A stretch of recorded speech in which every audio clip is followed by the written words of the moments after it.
Всем привет! После долгого перерыва мы снова начинаем ремонтировать V6. Конечно же, в ограниченном количестве, то есть ни о каких стоянках, забитых этими автомобилями, сейчас пока речь не идет. Ну вот поподробнее про этот автомобиль. Это Toyota Highlander 2011 года с двигателем 3.5. Привезли его из города Сарова на эвакуаторе. Вообще машина может сама передвигаться, но как-то это уже происходит нехотя. Дело в том, что расход масла составляет 1 литр на 1000 километров пробега. Она очень сильно дымит, поэтому владелец решил не рисковать и привез на эвакуаторе. Постоянные зрители, конечно, помнят на канале легендарный Апирус с V6, как мы там славно помучились с ними. И после этого зареклись делать. Но ничто не вечно под луной, можно и взять одну-две машины на ремонт, чтобы размять мозги. Клиент предусмотрительно привез зимнюю резину. Мы все понимаем, что V6 это долгострой. Для этого автомобиля мы будем выделять отдельный подъемник, на котором он будет находиться весь срок ремонта. Корабль большой. Интересно будет сравнить с Sorento размеры, тягу мотора. Но все это будет позже, после ремонта, не сейчас. Мы предварительно произвели мойку кузова, мойку двигателя, насколько это возможно. Машина на автомате с полным приводом. Здесь два владельца, но второй владелец, как говорит, фактически я один, забрал что-то на пробеге около 15 или 20 тысяч. Салон был, говорит, идеальный, новая кожа. Лилось масло Lukoil Lux 5W30. Вот посмотрим состояние мотора после лучка. Но опять-таки это не топовый лучок, а нечто среднее, хотя некоторые по химанализам говорят, что масла одинаковые с Армортеком. В общем, это слухи. Пробег по одометру составляет 261 тысячу. Горит значок антизаноса. В общем, что-то с системой ABS. Горит чек, кроме того. Да и работает как-то не очень. Катализатор до сих пор родной. Отсутствуют некоторые клипсы. Пометка на кожухе, что лилось масло и дымицу 5W40 ZPro 169 тысяч в 2019 году. Работает, конечно, шумно. Прямо скажем так себе. Нездоровый звук. При попытках прогазовывать воняет горелым маслом.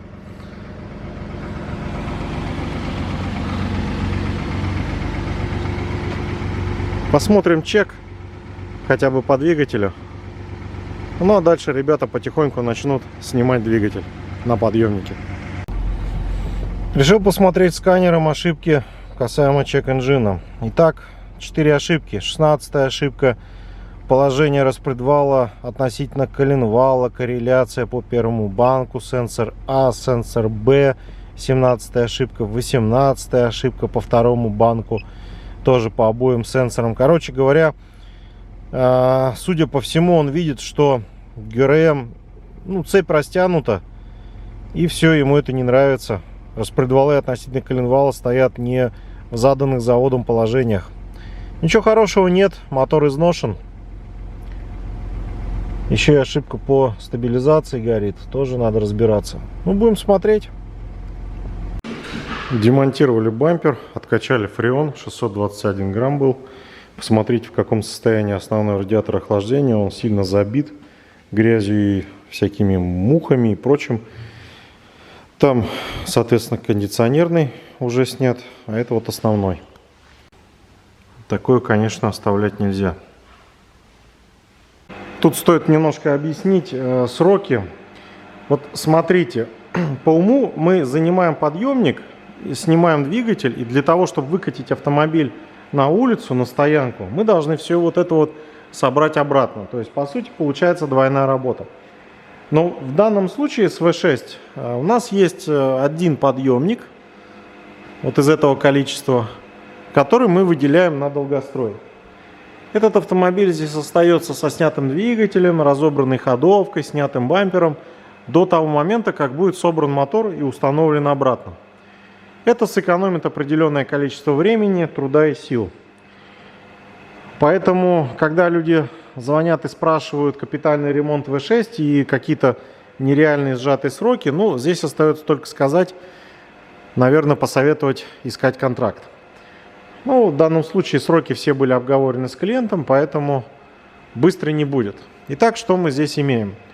Во-первых, сразу глаза обращают внимание на гидравлические подушки двигателя. Они практически везде здесь. То есть, если на машинах такого класса, как Sorento и Santa Fe, подушки просто резиновые и одна гидравлическая на лонжероне, здесь раз гидравлика, вот там гидравлика сверху и вот здесь гидравлика на коробке. То есть понятно, что перед нами автомобиль более высокого класса.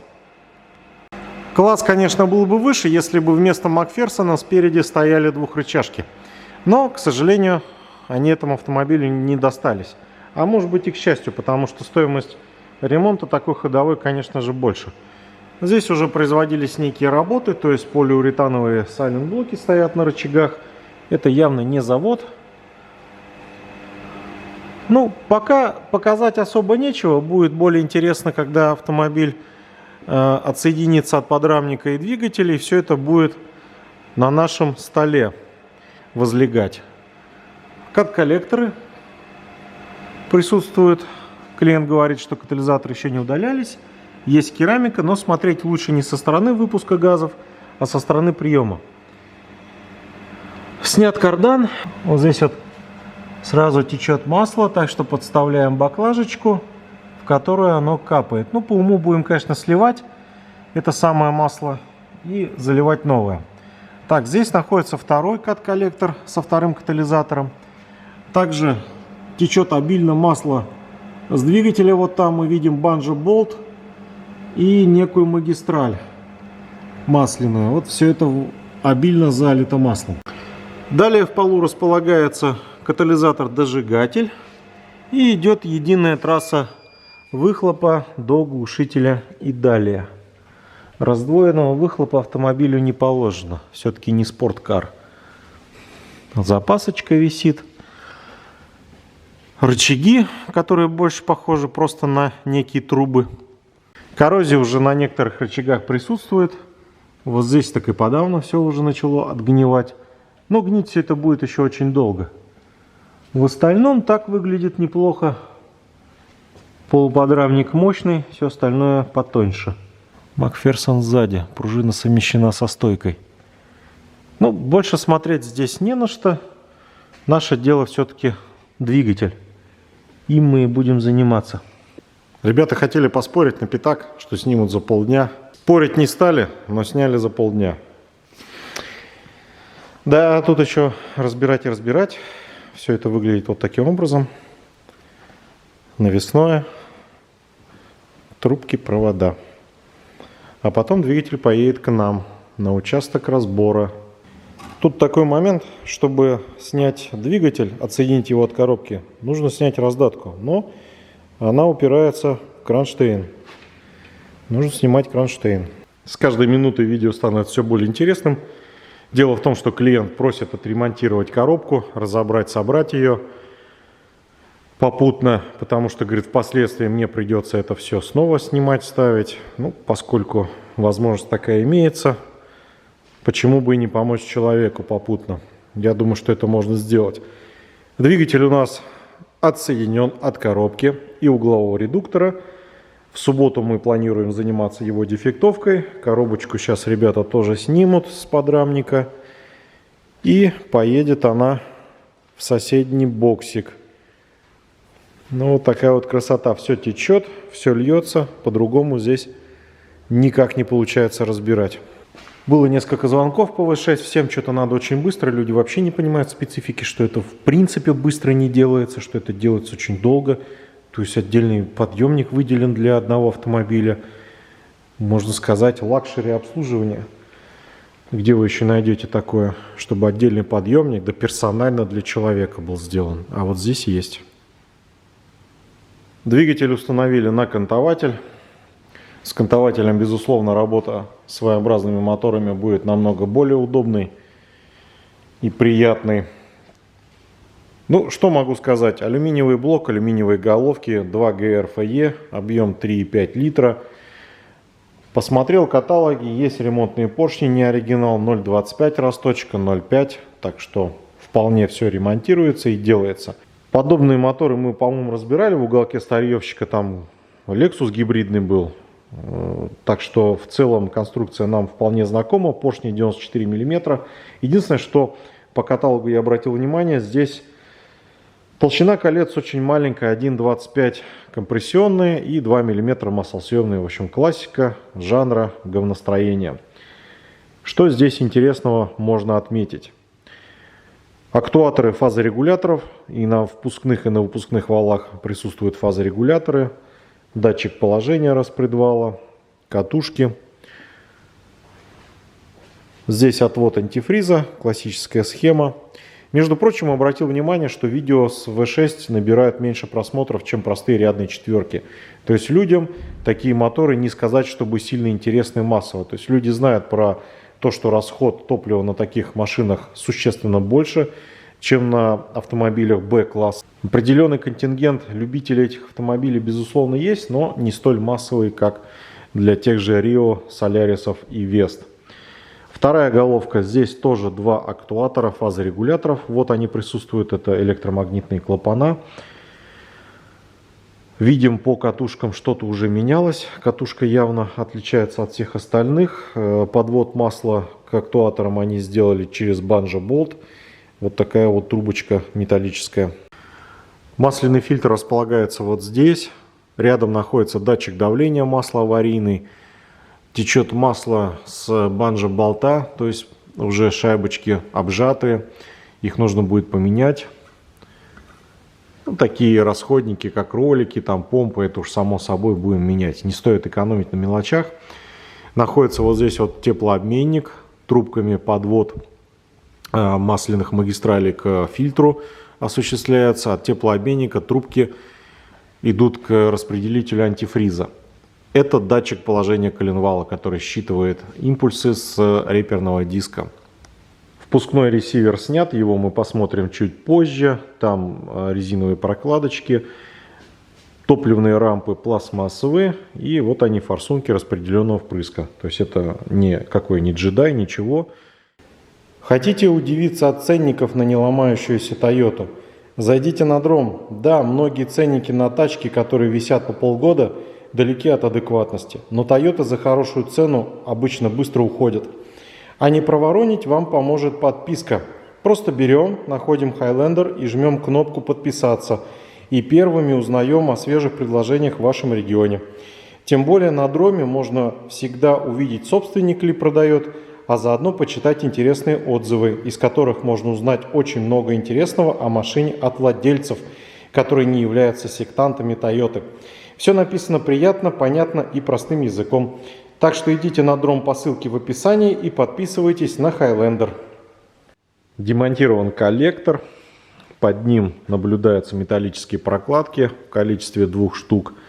И 2 датчика детонации. Вот они здесь находятся в развале блока. Здесь же проходит трубка тосольная. И вот некий такой воздухоотводчик. Поскольку я тут в теме сантехники за прошедший год уже сильно поднаторел, назовем это правильным термином, воздухоотводчик на Тойоте. Резиночки уплотнительные на актуаторах желательно поменять, они уже обжатые. Одна катушка заменилась клиентам. Такие вот интересные форсуночки топливные здесь стоят. Что у них за маркировка? Денса. Резинки на форсунках обжатые, поэтому все мелочи, все резинки, все уплотнители, все меняем. Даже вот эти кончики, они тоже уже задубевшие. Здесь на верстаке у нас разложены компрессор кондиционера, генератор, часть навесного, стартер и коллектора с катализаторами. Так вот они выглядят, бочоночки. Их мы посмотрим чуть позже камерой. Пластиковый ресивер с прокладками, который тоже нужно будет поменять. На угловом редукторе мощные шлицы. Все это закрыто в масляной ванне. Плюсом есть вот такой вот переток масла. Смотрите, там стоит резинка, и он еще уплотняется дополнительным герметиком. Соответственно, в шлицах циркулирует масло. Все это смазывается, то есть узел продуман и не имеет конструктивных недостатков. Уплотнительные колечки банджо болтов со временем обжались и начали пропускать масло. Toyota предусмотрела систему фильтрации масла, которая поступает к фазорегуляторам. Специальные фильтрики стоят. Они чистые. Боковой отвод демонтирован. Здесь уплотнительная резинка и две треугольные прокладки в углах головок. Термостат находится в передней плите. Вот сейчас здесь шкив демонтирован. Вот термостат. Здесь колечки, соответственно. Это тоже все обновляем. Водяная помпа. Ну, в целом она неплоха, конечно, но прошла такой значительный срок службы. Лучше не экономить и поставить новую, чтобы потом уже не думать. И ставить лучше в данном случае оригинал, если он, конечно, будет в продаже. Чугунные распредвалы. И самое интересное, это втулочно-роликовые цепи. Больших размеров, громадная. Одна цепь приводит впускной распредвал, а с выпускным связан отдельной цепью. Такое, ну, основательное, скажем так. И гидрокомпенсаторы стоят. Вот они, роликовые толкатели с гидриками. Это я одобряю. Тут то же самое. Мотор, конечно, изрядно покрыт желтым лаком. На кулачках проблем никаких не наблюдается. Все красиво. Плохого пока сказать нечего. Только положительные впечатления. На клапанных крышках нужно будет обновить прокладки свечных колодцев. Вот они запрессованы в крышке. Вот эти прокладочки, резиночки, крышки отмыть тщательно. Смазка кулачков распредвалов осуществляется через леечки. Подача маслом на лейку вот сюда идет через колечко. И вот маленькие отверстия, которые смазывают каждый кулачок. Традиционная для Toyota схема. Те, кто смотрели наши старые видео, помнят, как мы иронизировали над прокладками вот этими.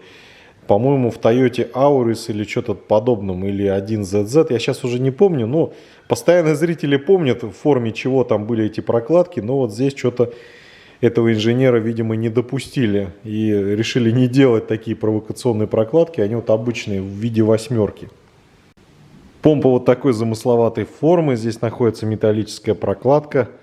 Трубки теплообменника, на них две прокладки, их нужно заказать. Сам теплообменник на блок только прикручивается, никаких переходных каналов нет. Но есть вот такой вот болт, который стягивает корпус теплообменника и крышку.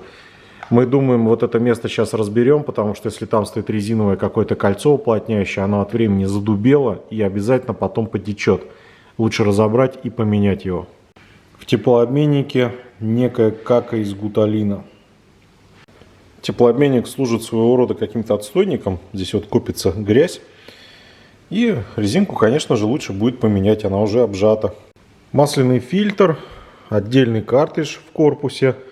Все по европейским стандартам. Все ради экологии. Чтобы выкидывался только бумажный элемент. А металлический корпус не выбрасывался, как у нас. Переднюю плиту просто так не снять. Дело в том, что два болта, они потайные. Вот здесь вот видите буртик, и вот здесь притягивается изнутри. То есть нужно снимать поддон. Демонтирована крышка, под ней натяжитель. Там тоже все в желтых лаковых отложениях. Может, свечи, конечно, тут и менялись. Иридиевые стоят, Денса. Но вот жуткий нагар на электродах. Шанс этим свечам не оставляет, их придется снова поменять на новые. Вот здесь видно, что масло она ела хорошо. Снят поддон. Вот здесь вот нижняя плита прикручивается. Скрытые болты, соответственно, которые я вам показывал. Вот эти два, из-за них плиту переднюю не снять. И видим кусочки натяжителя башмака. Лежат они вот здесь. Вот, так что пластиковый башмак развалился, клиент на это жаловался, что там у него что-то стучит. В общем, предположения подтвердились. На нижней плите два резиновых колечка, они задубели. Сейчас снимаем пластину, которая отсекает объем картера от коленвала. Задний сальник коленвала простой резиновый. От такого автомобиля ожидаешь большего, но нет. Причем все это просто посажено на такую крышку, центровки никакой нет. А учитывая местоположение сальника, шансы на ошибку весьма велики. Короче говоря, здесь нужно быть очень аккуратным. А учитывая, что на задней шейке коленвала уже глубокая выработка, посоветую здесь сделать напыление по шейке, чтобы это все убрать. Иначе, если будет жалоба на течь сальника, это будет катастрофа. Снимаем плиту. Насос масляно располагается в плите, приводится в действие непосредственно от коленвала. Здесь находится промежуточная звездочка, через которую идет главная цепь. Распредвалы, я уже сказал, приводятся в действие дополнительными цепями. Один стоит натяжитель, вот он, два башмака и два башмачка таких вот паразитных маленьких. Теперь смотрим, что же здесь развалилось. Развалился башмак вот внизу. Кусок пластикового башмака развалился, вот отсутствует в этом месте. Ну, не сказать, что критично, еще бы поездил, даже с таким башмаком. То есть прям уж такого ничего нет Сталинграда. Просто кусочек отпал за старостью лет и большого пробега. Маленькие цепи натягиваются гидравлическими башмаками. Вот здесь один, здесь второй. Разобран масляный насос. Единое целое с передней плитой он себя представляет. Но придется это все дело поменять, потому что есть уже выработка как на алюминиевых плитах, вот в частности здесь, так и на качающем механизме. Здесь походили кусочки, которые всосало с поддона, наделали делов. Короче, насос пойдет под замену. Вот здесь башмаком и цепью набило алюминий. На башмаках приличная выработка. И вот отсутствующий кусок. Мы сняли главную цепь, башмаки, открутили промежуточный валик. И вот у нас вызывает сомнение вот эти натяжители. Все-таки, мне кажется, здесь что-то было, потому что цепь не может ходить по алюминию. Плюс здесь есть какие-то пазики. То есть здесь что-то стояло. Какой-то пластиковый башмачок по аналогии вот с этим. И он просто развалился. На второй цепи то же самое. И желтых следов нет. От болтанки цепи эти башмачки разлетелись на куски. Работа с V6 требует особой внимательности. Мы тратим на такие моторы значительно больше времени, потому что все-таки это два двигателя на одном коленвале. И вот чтобы не перепутать все детали, все вот эти мелкие крышечки, все нужно маркировать. То, что вызывает сомнения, маркируем. Все-таки у нас здесь отличаются головки левая и правая, и маркировка крышек тоже отличается. Но передние крышки, например, вообще не маркированы заводом-изготовителем. Конечно же, понятно, что там есть свои отличия, но чтобы потом в дальнейшем не запутаться, мы крышки промаркировали. По распредвалам особых проблем не замечено. Походят еще. Шейки относительно неплохие. Так что хозяину здесь повезло. Еще покататься ему хватит вполне, более чем. А вот гидрокомпенсаторы я бы обновил. Пробег немалый. И такие прецизионные детали имеют свойство изнашиваться. Распредвалы тоже промаркируем. От греха подальше. Плита с распредвалами демонтирована. Смотрите, головочные болты. Здесь еще два болта усиливающие. Здесь их нет. То есть тут они поджали прокладку. Рокера все демонтированы. Они в отличном состоянии. Проблем с ними нет. Вот здесь бывает крошится металл, но у Toyota все хорошо. Теперь, что еще хотел показать, это подпятники, которые здесь есть на всех клапанах, так называемые колпачки. Подпятники — это вот такие колпачки, они себе представляют металлические цилиндрики и одеваются на торцы клапанов. Вот так выглядит. Номеров на них нет, все одинаковые и компенсируют недостаточную длину клапана и недостаточную толщину. То есть, что получается? Раньше, когда были толстые клапана, коромысло одевалось на клапан и центрировалось. Здесь они боятся, видимо, что произойдет что-то с тонким торцем клапана, и вот таким образом они ставят на шлепочку. Когда-то в тюнинге ВАЗа мы эти колпачки использовали для того, чтобы компенсировать неполную базу кулачка при установке распредвала. Сейчас все это снимаем на полки. Расставляем, вынимаем гидрокомпенсаторы. Вот так они выглядят. Гидрики. Хороший мотор в плане установки газа. То есть ничего регулировать не надо. Газ поставил и ездишь. Метан, либо пропан, бутан. Никакого геморроя с цельными толкателями и регулировкой. Так что на этот мотор можно, в общем-то, смело ставить. Что люди, в общем-то, и делают. А теперь все это демонтируем и откручиваем головки. Коробка от Toyota Highlander не больше и не меньше таковой от Sorento. Вот лежит коробочка, разобранная уже. Тот самый переток, про который я говорил, то есть масляный канал с резинкой, герметиком. И шлицы крупные, намного крупнее, чем у корейца. В общем, здесь в плане полного привода все отлично. И кормиться всяким ремонтникам просто не на чем. А корейцы молодцы. Такую ниву для кормления сделали. Всякого разного рода ремонтников со шлицами и прочим. Ну, коробка такая массивная, большая. Болты головочные массивные, толстые.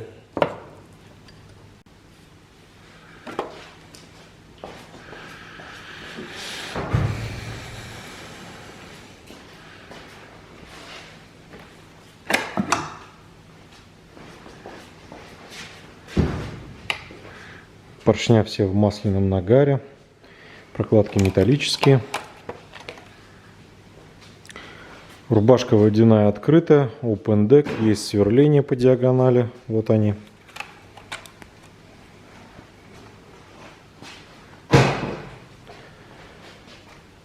Прогаров прокладки не наблюдается. Все выглядит достойно. Сняли головки. И в цилиндрах нас ждет жесть. Не, ну мы, конечно, думали, там так, износ может быть, какой-нибудь 5-й или 6-й цилиндр проело, но чтоб такое, что мы увидели сейчас, это нас удивило весьма изрядно. Вот такой кошмар в цилиндрах. Это прям все ногтем ощущается, это каверны, какие-то язвы, проеденные цилиндры. Что здесь было, очень интересно. Опять деформации соседних цилиндров, лысины, залысины, остатки хона. Ну вот это вообще жесть. Что здесь делалось с мотором, я не знаю. Что в него попадало. Перекладочка, пошатаечка. Все как обычно. Здесь лысый цилиндр. Здесь все в каких-то язвах. Будем надеяться, что в росточке это все выйдет. Сейчас, конечно, можно порадоваться по поводу наличия форсунок охлаждения поршней маслом. Вон они там внизу. Смотрите, одна форсунка на 2 цилиндра. Конструкция грамотная, все сделано правильно, все красиво. Мне лично нравится здесь все. Комментаторам в Телеграме не нравится расход топлива на этих автомобилях. Ну, тут уж извините. Кому живет много, тот покупает Solaris или Rio. Но главное не это. Мы обнаружили здесь прикол. Вот сейчас он перед вами. Блок цилиндров заварен аргонно-дуговой сваркой. Вот такие дела. Вот это поворот, скажете вы. А мы только сейчас увидели. Представляете себе, разбираем в полной иллюзии, что здесь вообще заводской мотор. Клиент, когда приехал на автомобиль, я, говорит, его купил давным-давно у какой-то девушки. Там, говорит, кожа пахла новым автомобилем. Говорит, вообще машина была практически новая. Я, говорит, там проездил чуть ли не то ли 200 тысяч, то ли около того. То есть он практически весь пробег автомобиля проездил сам. И видно, что это все было давно собрано, лак старый, то есть мотор реально прошел много. Но то, что мы нашли, это, конечно, удивило нас. Я еще владельцу сейчас написал, зафотографировал, отправил видео. И, честно говоря, реакции пока не получил. Смотрите, здесь трещина. Вот она виднеется. Здесь каким-то кругом зачистили. Это ушко крепления коробки. Вот здесь сварочный шов идет. Вот он. Идет сварочный шов. Даже мы не увидели этого, когда вешали на кантователь. Настолько все это срослось с фоном, так сказать. И вот сварка где-то здесь еще продолжается. Короче, это ухо отпадало и приваривалось обратно. Но по каким причинам все это происходило, нам неизвестно. Вот здесь находится номер блока и есть некие вмятины. Мы думали, что это ребята, которые снимали мотор в первом цехе, здесь намяли. Но вмятины старые. Короче говоря, здесь все уже что-то делалось. Машина была либо в аварии, либо это перевертыш, либо что-то еще. А при внимательном рассмотрении герметика мы видим, что нанесение герметика неровное, это не завод. И виднеются следы кортчетки, то есть здесь все это прочищали и вычищали. Видите, какой герметик, вот он такими пупырышками висит. Вот такие чудеса. Заводской мотор, который не разбирался. А что случилось с цилиндрами, здесь остается только гадать. Может быть, грязи накидали, может быть, что-то еще при сварке, либо при разборе. Это уже нам неизвестно, да и не узнаем мы этого никогда. Я погрешил даже сначала на воздушный фильтр. Достали коробку, разобрали ее, сняли посмотреть воздушный фильтр. Вот так он выглядит. Нижняя часть, конечно, грязновата, но верхняя часть, куда уходит воздух, здесь все нормально. Тут еще и сеточка есть. И впускной тракт относительно чистый. Ну, там понятно, что пыль есть, масло есть, но тем не менее камней, песка в большом количестве не наблюдаем. Да это по-любому пошатайка уронил его с кантователя. И пока я ходил чай пить, он его тут заварил, повесил обратно и зачистил. Правильно? Так и было, признавайся. Да. Вот. Видите, нашли виновника. Это все мы виноваты. Какой быстрый малый, а? Да и сварки-то у нас нету. Он уже где-то съездить умудрился, пока курил. Блок под мышку и пошел на сварку, заварил. Точек успел понаставить. Вот маркировка шатунов. 1, 2, 3, 4, 5 точки. О, тоже это все не завод, явно. Вот такие дела. Машина с приключениями была. Я долго ходил, смотрел капот, крылья. Краска похожа на заводскую. То есть совершенно непонятно, что здесь было. Мы думали. По ходовке никаких следов, что это все разбиралось. Что это собрано где-то в каких-то гаражах. То есть все сделано очень тщательно. Но что и кто это сделал, непонятно. Может быть, официальный дилер, а потом машину продали. Потому что вообще не видно, что это все красилось. Но ахами и вздохами делу не поможешь. Нужно идти дальше. То есть это еще не фатально. Ну и что, ушко приварили? Да, кто-то что-то здесь накосипорил. Может быть, авария или еще что-то было. Не знаю, короче говоря, гадать можно долго. Мы разбираем дальше. Разобрали головку. И здесь не все хорошо с фасками сёдел и клапанами. Я буду сейчас показывать крупным планом. А пока общими планами покажу маслосъемные колпачки. Они совершенно окаменели. Проблемы с фасками. Придется менять колпачки, клапана и править фаски сёдел. Глубокий абразивный износ фасок. Пыль все-таки, скорее всего, проникала в цилиндры по воздушному тракту. Фаски впускных клапанов вот такие уже сильно вогнутые. Клапана с хорошим нагаром. И колпачочки все окаменевшие. Вторая головка разобрана. Состояние чуть-чуть получше, но фаски выпускных сёдел тоже намяты, поэтому обе головки будем делать, ремонтировать заменой клапанов и правкой фасок сёдел. Бугеля коленвала, вот они здесь, с боков крепятся к блоку болтами. Это сделано для того, чтобы усилить конструкцию. При этом у Toyota эти болты имеют вот такие вот шайбы с резиновыми сердечниками, которые предотвращают утечку масла. Конструкции головок претензий у меня нет. Все отлично, массивно, надежно, долговечно. Рокера с гидриками. Что еще нужно для хорошей и долгой жизни автомобилиста? Кстати, сегодня день автомобилиста. Но это видео, конечно же, выйдет намного позже. Дупла, конечно, громадные. Ну, приятное впечатление этот мотор в целом оставляет.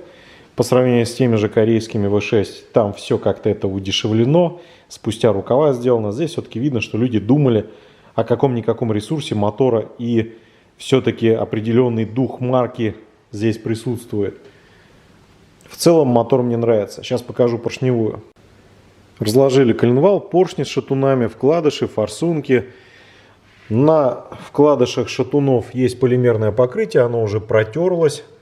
Вот такое синее покрытие. И смотрите, под покрытием показался алюминиевый слой, и он не вызывает беспокойства. То есть, как видим, все хорошо, несмотря даже на износ вкладышей. Коренные вкладыши то же самое, в бугелях с покрытием.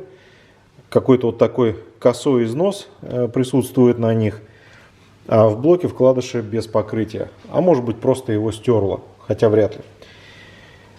Сами поршни с кольцами, кольца залегшие, кое-какие даже сильно закоксованы. Полимерное покрытие присутствует, вот это вот графитовое на юбках поршней. Коленвал, ну такой серьезный, я думаю, твердость мы померяем, все-таки посмотрим, чем удивит нас этот автомобиль. Колено пойдет потом в полировку и на напыление задней шейки подсальника. Что хочу сказать касаемо поршневой. Кольца тонкие, я об этом уже говорил в начале видео, 1.25 и 2.0. Это, конечно, не ресурсно, и сами поршни, они вот имеют такую Т-образную форму.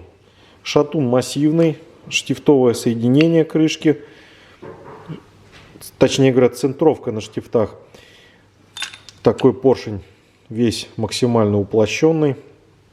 Есть сливные отверстия. Ну, мог бы быть и побольше. Видно, что все-таки во главу угла здесь ставилась мощность двигателя, а не ресурс. Ну, как бы вектор был немножко смещен в сторону мощности, а не так, как у корейцев. Так, все-таки по поводу цилиндров у меня большие сомнения насчет расточки 0.25. Каверны очень глубокие, я думаю, что просто не выйдет, где-то останутся пятна. Будем заказывать поршни 0.5 и точить последний ремонтный размер. На уж потом когда-нибудь, если доживет, может и бэушный мотор купить, либо блок. Палец плавающий, шатуна втулки. Посмотрим на износ. Так, вроде ничего. На вид посмотрим люфт пальца еще.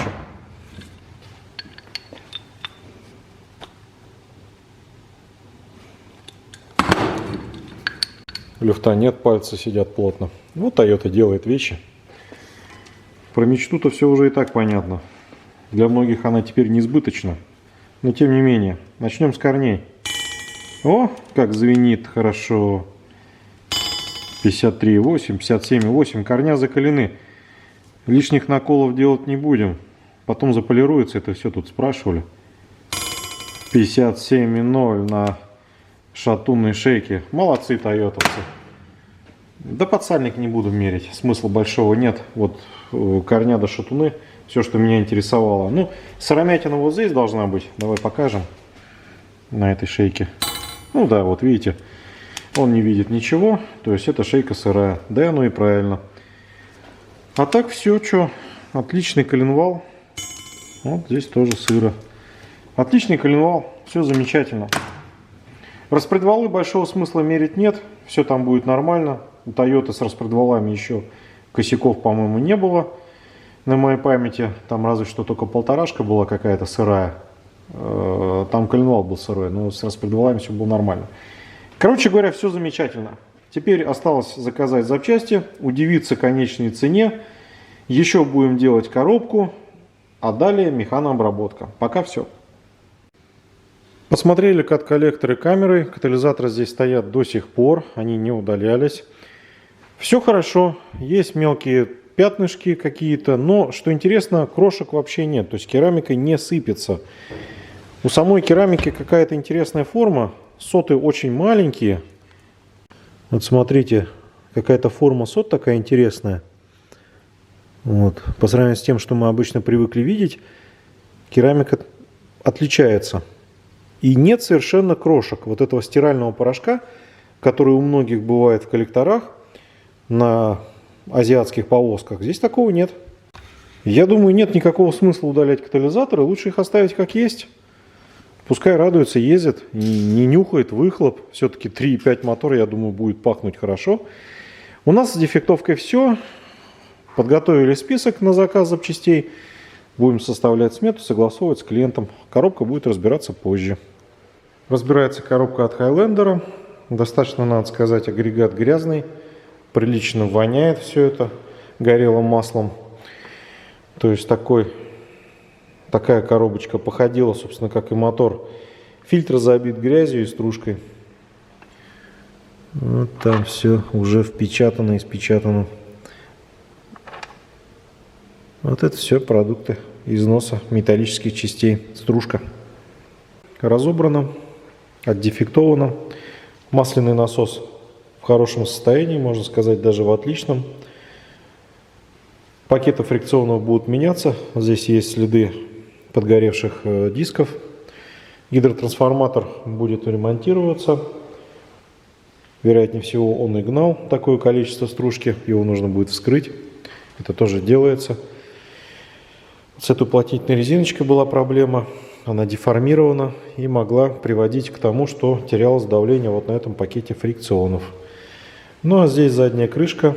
С ними бывают проблемы. Но в данном случае износа вот по этой втулке не наблюдается. Здесь все хорошо. В целом, как сказал мастер, коробка хорошая, но горелая. Все это отремонтируется и будет работать дальше. Пока все. Сейчас будет составлять список дефектовки и обсчитываться смета на ремонт. Блок V6 от Highlander пришел после расточки. Дело это не быстрое. Владелец уже начал спрашивать, что там, когда. Хотя, в принципе, все обсуждали, что быстро не будет. Ну да ладно. Обычное дело. Авось поторопится, если поспрашивать. Но не получается здесь торопиться. Быстро не делается этот блок. Фактически два блока на одном коленвале, как я всегда говорю клиентам. И хоть изготовитель и дает зазоры такие, скажем так, веселые, очень небольшие, но я предпочитаю такие зазоры не делать в избежание приколюх всяких разных. Типа того, что поршень оплавился, прилип. Или еще что-то произошло нехорошее. Задиры какие-то появились, к примеру. Поэтому не стоит рисковать. Не очень-то удобно производить замер. Я сегодня один, никого нет. Но я уже так промерил, так чисто показываю всем интересующимся. Вот фокус немножко убегает куда-то там. Короче, все нормально. С зазорами и можно собирать. Все блоки я сейчас проверяю, естественно. Давно уже завел такую практику. Бывает, что некоторые блоки приходится возвращать обратно. По вполне понятным причинам. Но не в этом случае. С зазорами все хорошо.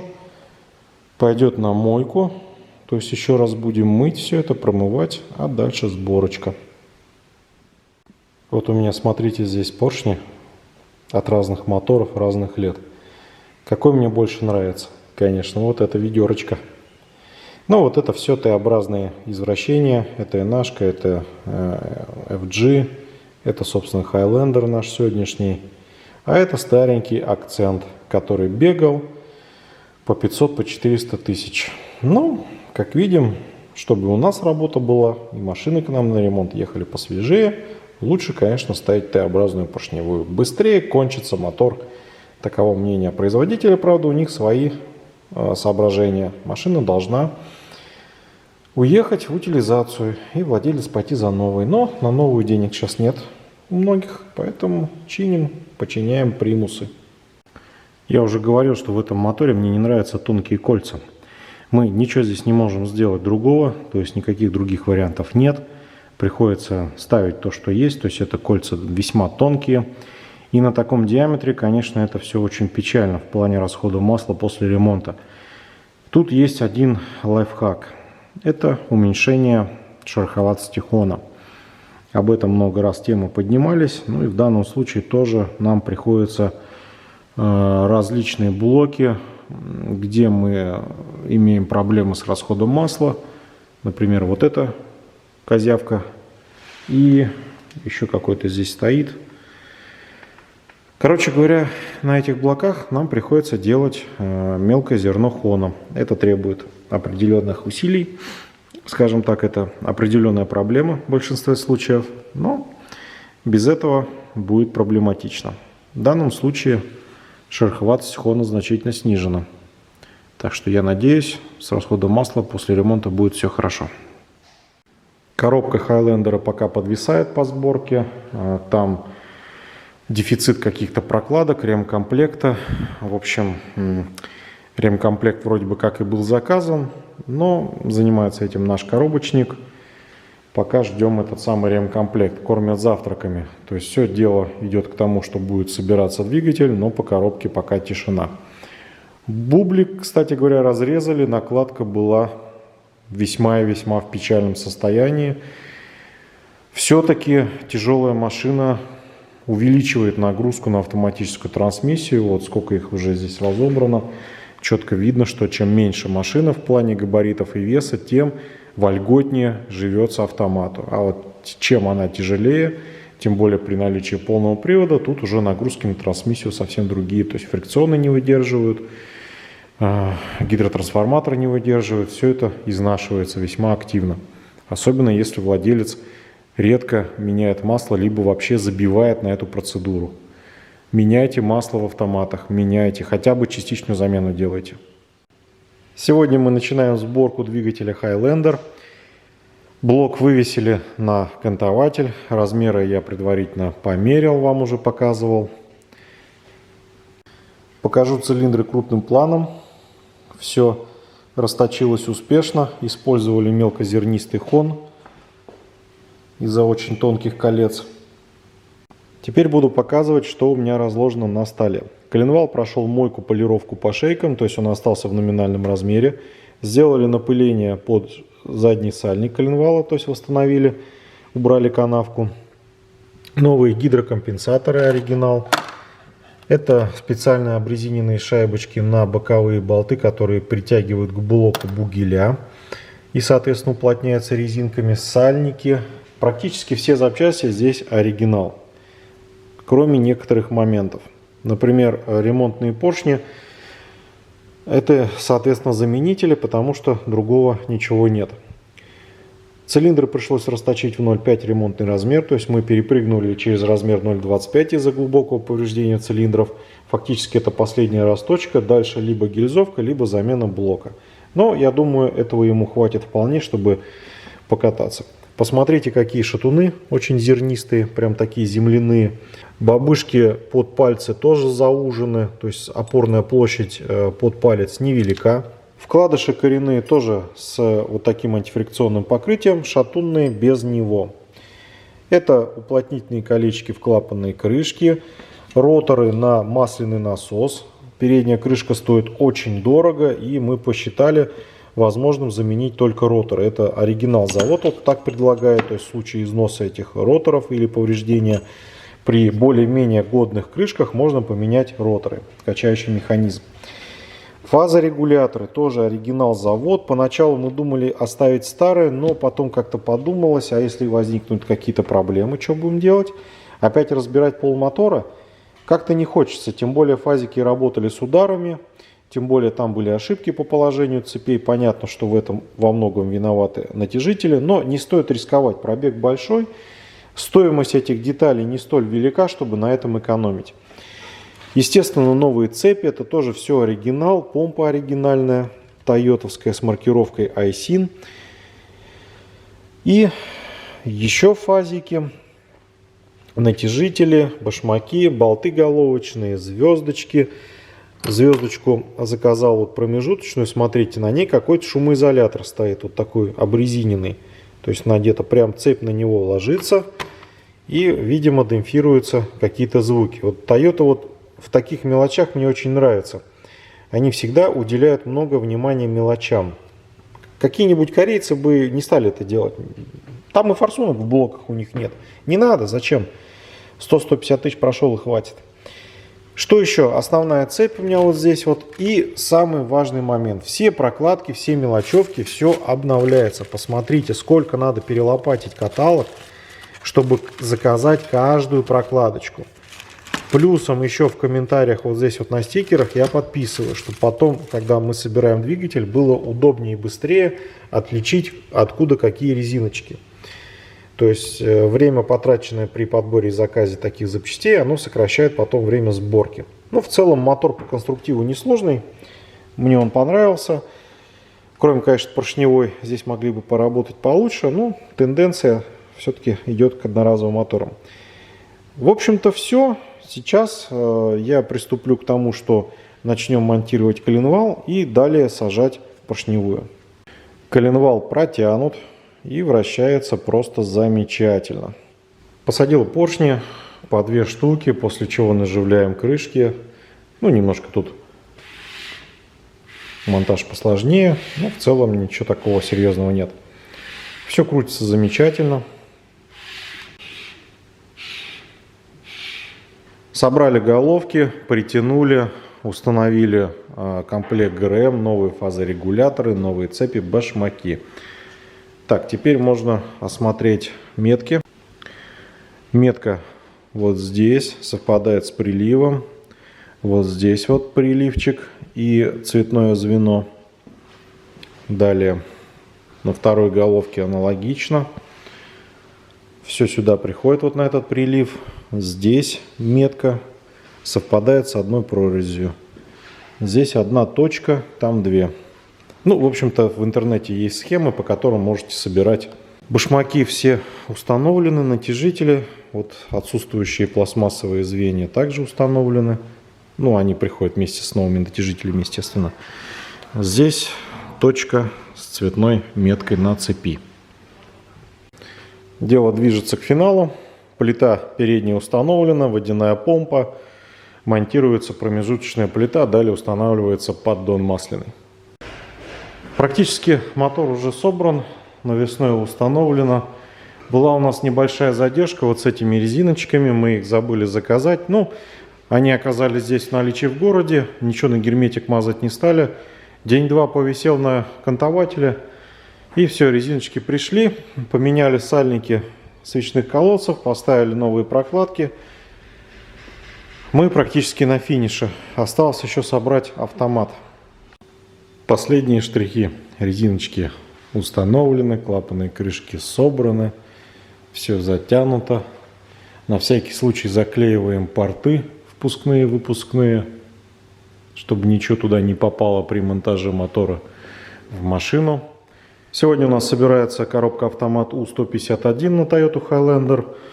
Здесь разложены детали. Двигатель у нас уже собран. Владелец весь в нетерпении. Хотя, в принципе, я предупреждал, что быстрого ремонта не будет, но у всех свое понимание сроков. Итак, что здесь у нас? Комплект фрикционов. Детали моются. Комплект обрезиненных поршней. Масляный фильтр. Втулочки. Металлические стальные диски.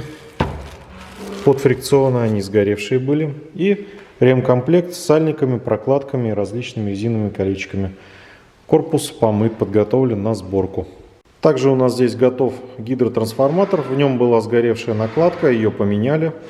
В данную коробку будет заливаться оригинальное масло тойотовское. Продолжается сборка коробки. И вот я вам сейчас хочу показать состояние гидроблока. Грязи очень много. Детали вот в таком слое. Вот это все нужно мыть. Мыть и собирать в чистом виде. Собственно, вот актуаторы. Ремкомплект для гидроблока. Вот такие вот фильтрики, резиночки, пластиковые шарики. Они стоят в масляных каналах. И, соответственно, при ремонте меняются. Попутно меняются прокладки гидроблока. Коробка собрана, установлена вместе с двигателем на подрамник, навесное собрано. Здесь собирается сразу и проводка, и выпускные коллектора, и рейка устанавливается с приводами. Вот в таком виде все это монтируется вместе и далее будет устанавливаться на автомобиль. Двигатель на Highlander установили. Осталась установка радиаторов и обвязки. И еще остались шины. Колеса у нас были летние, машина приезжала на летней резине. Владелец привез зимние шины с собой, и сейчас мы их отвозим на шиномонтаж. 19-е колеса заняли весь Ларгус полностью. 4 колеса, 4 шины. 10-х Экопелита. Я думаю, в поселке шиномонтажник такие шины только на картинках в интернете видел. Ну, сейчас пощупает вживую. При нажатии на пробку она должна открыться. Походу пробка импортозамещена. Вот и все. Написано Genuine Parts. Вот верьте, что это Genuine Parts. Так, первый запуск у нас прошел. Сейчас долили масло. Звуки были страшные, потому что гидрики пустые. Гидронатяжители тоже пустые. Ну, еще раз запускаем и послушаем. Я просто не успел за камерой сходить.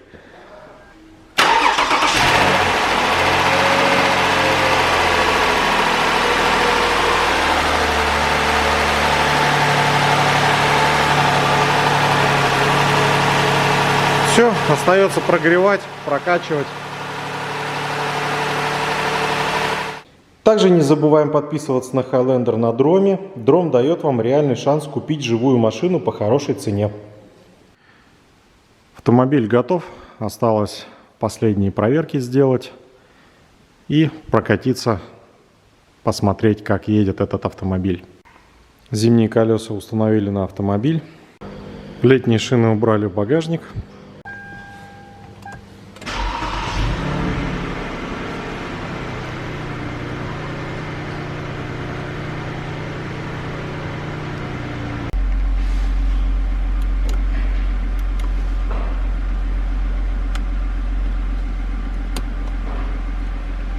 Теплые ламповые крутилки подогрева сидений.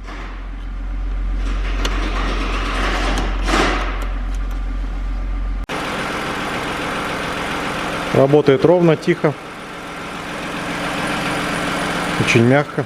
Ошибок по фазорегуляторам нет. Распредвалы вставили в правильное положение. Ну, в общем-то, и все. Осталось прокатиться. И можно отдавать. Клиент уже заждался. Не терпится ему прокатиться на автомобиле после ремонта. Так, на Highlander я, значит, провожу пробные поездки. Ну, надо посмотреть, как работает автомат, как работает двигатель. Ошибок нет. Я уже проехал где-то километров 30. В целом все работает хорошо. Так, драйв. Конечно, если сравнивать данный автомобиль с Sorento, на ходу все отлично. Нужно только еще сход-развал сделать, немножко поправить положение руля после снятия установки подрамника. Конечно, вас будет интересовать бюджет ремонта этого двигателя, этой коробки. Скрывать не буду. 5 магических соток. Двигатель вместе с коробкой, с автоматом. Учитывая стоимость автомобиля на вторичке, ну, 2-2,5 миллиона, я думаю, вполне нормальная стоимость. Главное, что есть запчасти, мотор ремонтопригодный, коробка тоже. Так что все делается, все восстанавливается. Сейчас вот еще покатаюсь, все проверю. И можно будет семафорить клиенту о готовности автомобиля. Теперь, если собрать впечатление относительно Sorento, на котором я езжу почти каждый день, то что могу сказать? Машина, конечно, комфортнее, идет мягче, плавнее, вес у нее больше. Здесь инженеры больше работали над шумоизоляцией, над комфортом в салоне. Конечно, Sorento тут все-таки больше, наверное, какой-то дешевый пластмассовый табурет в сравнении с этим автомобилем.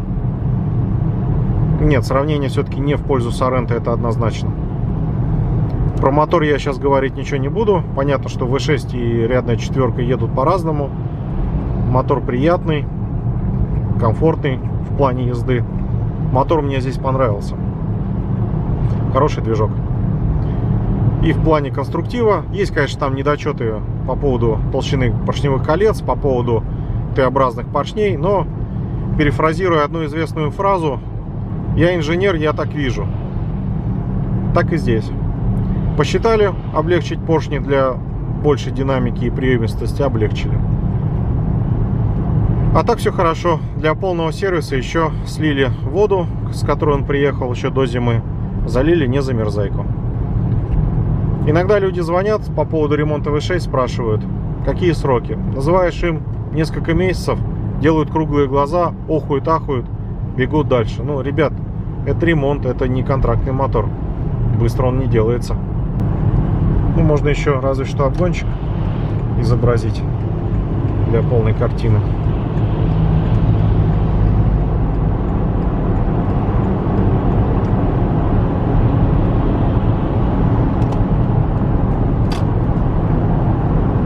Хороший мотор. Хоть он еще и на обкатке, он приработается, обкатается, раскроет весь свой потенциал и будет вообще паинька. Всем спасибо за просмотр и до свидания.